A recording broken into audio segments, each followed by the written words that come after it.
Sean, welcome to the studio. For our viewing audience, everyone already knows Stormwater Manager Sean McCarthy from the Murphey Candler Park Lake Series.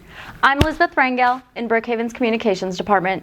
Sean joins us here today to answer some of the questions I've seen floating in the digital space. Before we get started, Sean, what's next for the lake at Murphey Candler Park? At this point, we're calling the project substantially complete. Dredging activities ended in late 2025, and we've had a walkthrough with the engineers, contractors, and Safe Dams team in January. We have a couple of minor administrative items to take care of, but residents can anticipate the water levels in the lake to start going up and down when we begin a controlled refill of the lake. We're anticipating a 12-week time period, but it's also weather dependent. Thank you for that update. Let's get into the questions and comments. Should have been dredging the lake out while it was empty. Wait, what? The dredging of the lake is what has delayed us from refilling it. The original project and why we dewatered was to fix the low water drain. Elizabeth, can you link to that project page in the video? Potentially. We received council approval to dredge the area closest to the riser structure, and we're able to get just shy of 10,000 cubic yards of sediment out.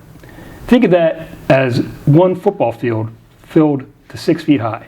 This area was the most critical, and we estimate the rest of the lake is only about 6 inches to a foot higher than the original lake bed.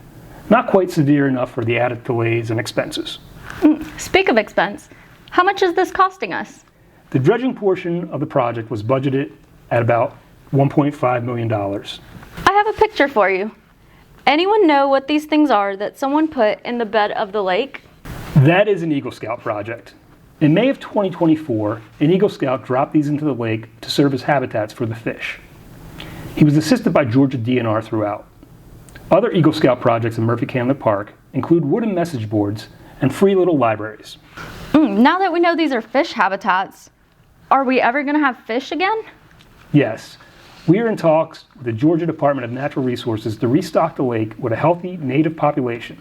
This commenter said, I wonder if the low drain is really necessary since the spillway is the primary drain for the dam. Both of these items serve very different purposes. The concrete spillway is the primary overflow for the lake. However, think of this as a drain on the top of the bathtub. It doesn't allow us to control the water level in the lake in the instance that we need to make emergency repairs or maintenance to the lake, or lower the lake to provide storage for extreme storm events, like what we had at Hurricane Helene. We can only control the water level in the lake through the low water drain, and that's why this repair was important. Here's a funny one.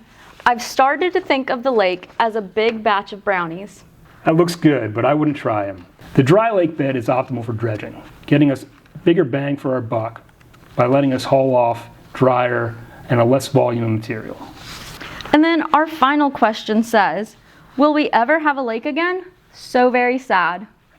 Well, thank you for hanging in there, folks. Every day we get closer to having a lake at Murphey Candler Park again. Awesome. Thanks for joining me, Sean. This has been the first edition of In the Hot Seat, where we respond to trending topics in the community. We'd love to know what your thoughts are and what topics or which people you'd like to see in this segment. Leave me a comment. I'll be reading them. Elizabeth Rangel with the City of Brookhaven. See you next time.